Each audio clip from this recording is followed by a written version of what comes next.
सफलता ही नहीं, असफलता भी अंतरंग जीवन का देवासुर संग्राम आपको पढ़कर सुनाते हैं। कार्यों का परिणाम मिलता है, यह एक ध्रुव सत्य है।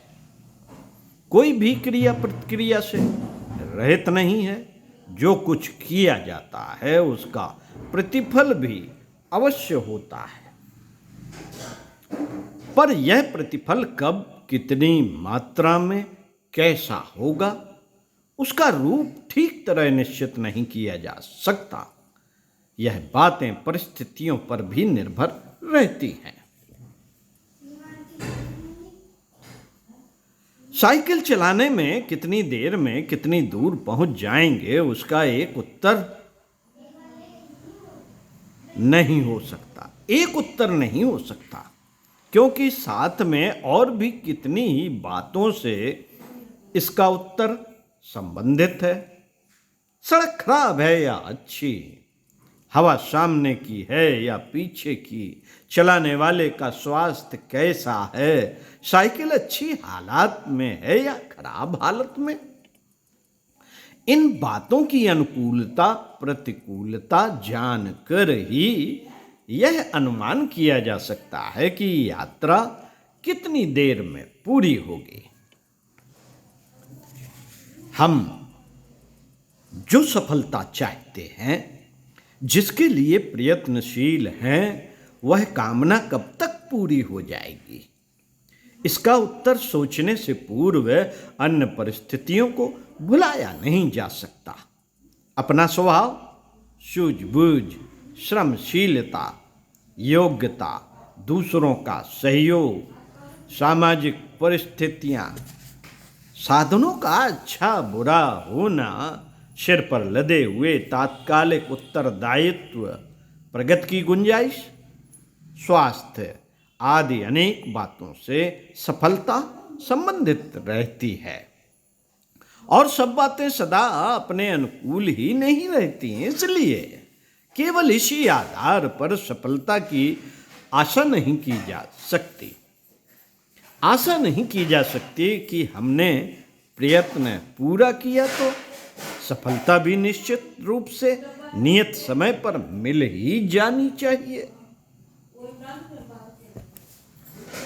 एक विद्यार्थी बहुत परिश्रमी और ठीक प्रकार पढ़ने लिखने वाला है और विद्या अध्ययन में अपनी ओर से कुछ त्रुटि नहीं रहने देता, पर परिस्थितियां यदि उसके प्रतिकूल रहती हैं तो परीक्षा फल संदिग्ध हो जाता है। स्वास्थ्य का एकाएक बिगड़ जाना, घर में कोई आघात लगाने वाली शोक संताप भरी दुर्घटना हो जाना, किसी कारण मन का खिन्न या क्षुभित रहना, अध्यापक का सुशिक्षित न होना, समय पर पुस्तक का न मिल सकना, बुरे साथियों द्वारा पढ़ाई के समय ध्यान बटाने वाला उच्छृंखल वातावरण बने रहना, घर से विद्यालय बहुत दूर होने पर चलते चलते थक जाना, प्रश्न पत्र में अप्रत्याशित विषयों का आ जाना, परीक्षक की असावधानी या कठोरता, परीक्षा काल में कोई आकस्मिक उद्वेग आदि कितने ही कारण ऐसे हो सकते हैं जिनके कारण ऐसे विद्यार्थी अच्छी श्रेणी में उत्तीर्ण हो सके, जिनके श्रम को देखते हुए असफलता की ही आशा की जाती थी। साथियों, यूं श्रम का सत्परिणाम एक सुनिश्चित तथ्य है। मेहनत कभी भी बेकार नहीं जाती, उसका सुफल मिलता ही है। श्रमशीलता की योग्यता, श्रमशील की योग्यता, प्रतिभा, क्षमता एवं सूझबूझ निरंतर बढ़ती ही जाती है और उसका लाभ प्रकारांतर से मिलता ही है।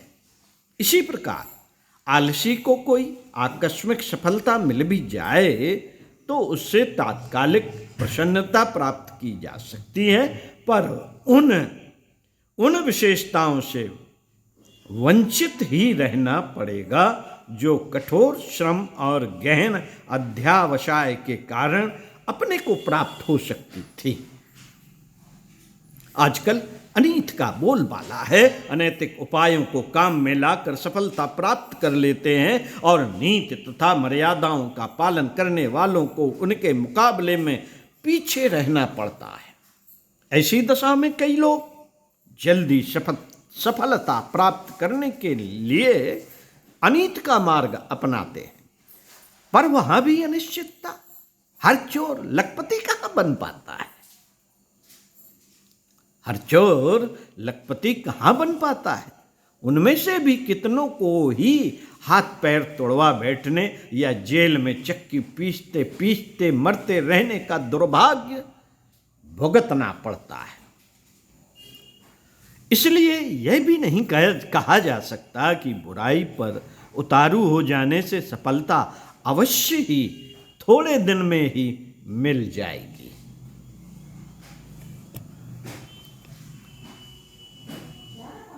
साथियों, यदि श्रम का सत्परिणाम सुनिश्चित न होता तो कोई क्यों श्रमशीलता का कष्ट साध्य मार्ग अपनाता? कृषि, व्यापार, उद्योग, शिल्प, शिक्षा आदि में करोड़ों आदमी निरंतर पूर्ण तत्परता के साथ लगे रहते हैं और प्रतिफल भी उनको मिलता ही है। किसान खेती से ही तो गुजारा करते हैं। किसान खेती से ही तो गुजारा करते हैं। कारखानों को लाभ होता ही है। विद्या प्राप्त करने पर अच्छी जीविका मिलती ही है। यदि ऐसा न होता तो सभी लोग अनिश्चितता अनुभव करते और किसी भी कार्य पद्धति पर लोगों का मन न जमता। पर ऐसा है नहीं साथियों, पर ऐसा है नहीं। यह सारा संसार एक नियत विधि व्यवस्था पर चल रहा है। पुरुषार्थी को विजय लक्ष्मी वर्ण करती है और अकर्मण्य के पल्ले दीनता दरिद्रता बंधी रहती है। इस विधान पर विश्वास करके प्रत्येक व्यक्ति कार्य संलग्न हो रहा है और कष्ट साध्य लगते हुए भी प्रयत्न में संलग्न रहता है। इतना होते हुए भी अपवादों की कमी नहीं रहती। पुरुषार्थियों को असफलता और आलसियों को आकस्मिक लाभ की घटनाएं भी घटित होती रहती हैं। यद्यपि ऐसा कम और कभी कभी ही होता है, पर होता अवश्य है। संख्या में थोड़ी रहने के कारण उन्हें अपवाद कहा जाता है। यह अपवाद भी कई बार मनुष्य के मन को विचलित और क्षुब्ध कर दिया करते हैं। जिन्हें ऐसी ही उल्टी परिस्थितियों से पाला पड़ा है, वे पुरुषार्थ की व्यर्थता और भाग्य के सर्वोपरि होने की बात सोचने लगते हैं। कई बार तो ऐसे लोग हतोत्साह और निराश होकर ऐसा भी सोचने लगते हैं कि अपने बलबूते कुछ बनने वाला नहीं। जो कुछ होना होगा भाग्य से ही होगा। जब दिन फिरेंगे तभी कुछ लाभ होगा। हमारा हाथ पैर पीटना बेकार। तकदीर के आगे बेचारी तदबीर क्या कर सकती है? ऐसा सोचना न तो उचित है न आवश्यक। भाग्य भी पुरुषार्थ का ही साथ देता है। अकर्मण्य लोग आकस्मिक सुयोग किसी प्रकार प्राप्त कर लें तो देर तक उसका लाभ नहीं उठा सकते। क्षमता पर ही स्थिरता अवलंबित है। अयोग्य व्यक्ति जब कार्य क्षेत्र में उतरते हैं तो उन्हें खोटे सिक्के की तरह अलग फेंक दिया जाता है। आकस्मिक सौभाग्य किसी अयोग को मिल तो सकता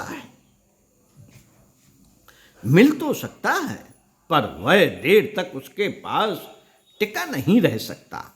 जिसने श्रम करके जो कमाया वही उसका सदुपयोग भी कर सकता है। लाल मुफ्त माल मुफ्त, दिल बेरहम वाली कहावत के अनुसार अनायास प्राप्त हुई सफलताएं देर तक नहीं ठहरती। वे किसी न किसी मार्ग से जल्दी ही विदा हो जाती हैं। अपव्यय की आदत उन्हें ही पड़ती है। जिन्हें बिना मेहनत की कमाई हाथ लगी है, फिजूल खर्ची और असावधानी बरतने से तो समुद्र का जल भी समाप्त हो सकता है। फिर छोटी छोटी सफलताओं का टिके रहना तो संभव ही कैसे हो सकता है। हम अपवादों पर ध्यान न दें, स्थिर व्यवस्था और विधान के प्रति आस्था रखें, कर्म तत्परता पूर्वक करें, उसमें तनिक भी असावधानी न होने दे, पर सफलता के लिए उतावले ना हो। अमुक समय तक अमुक मात्रा में सफलता मिल ही जानी चाहिए, यह कोई निश्चय पूर्वक नहीं कह सकता। परिस्थितियां और घटनाएं उसमें विघ्न डाल सकती हैं और मंजिल तक पहुंचने में देर लग सकती है। बीच बीच में कई अवसर असफलता के मिल सकते हैं। लंबा रास्ता लगातार चलते हुए कहाँ पार होता है, कहाँ पार होता है। बीच बीच में रुकना भी तो पड़ता है, रुकना भी तो पड़ता है। चलते रहने से मंजिल कटती है तो उसे प्रगति कह सकते हैं, पर निरंतर चलना, निरंतर प्रगति भी कहाँ संभव है। कुछ देर रुकना और सुस्ताना भी तो पड़ता है। जितनी देर रुके उतनी देर यही सोचते रहना उचित नहीं कि इस समय हमारा भाग्य साथ नहीं दे रहा।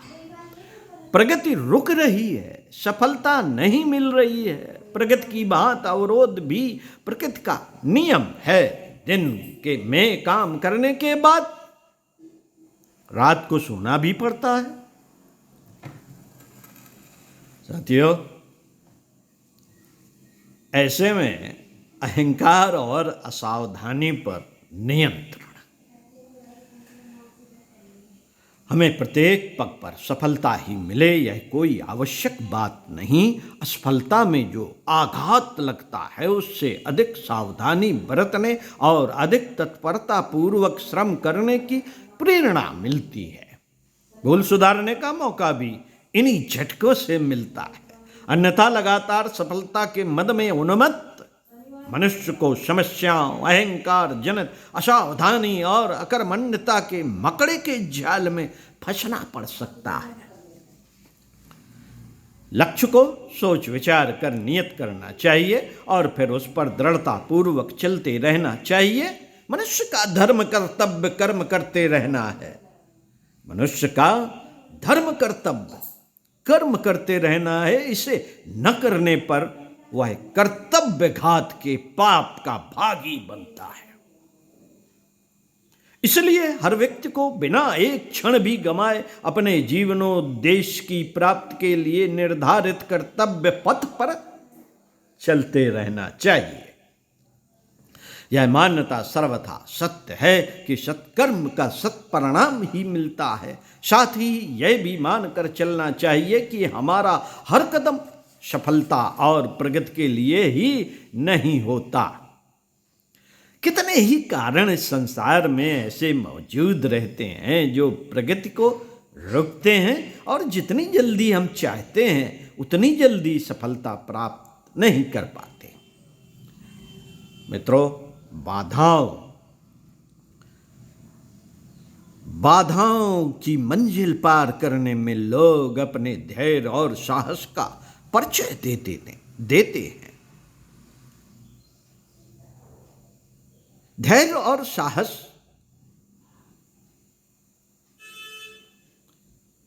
का परिचय देते हैं, घबराते और असंतुलित नहीं होते। वे ही दृढ़ चरित्र और स्वस्थ मानस वाले कहला सकने के अधिकारी होते हैं। साथियों, धैर्य और साहस ही तो मनुष्य की सबसे बड़ी विशेषता है। असफलता इसी विशेषता को परखने आया करती है और जो उसकी परीक्षा में उत्तीर्ण होता है उसे इतना मनोबल देकर जाती है जिसके आधार पर उन्नत के उच्च शिखर पर पहुंच सके।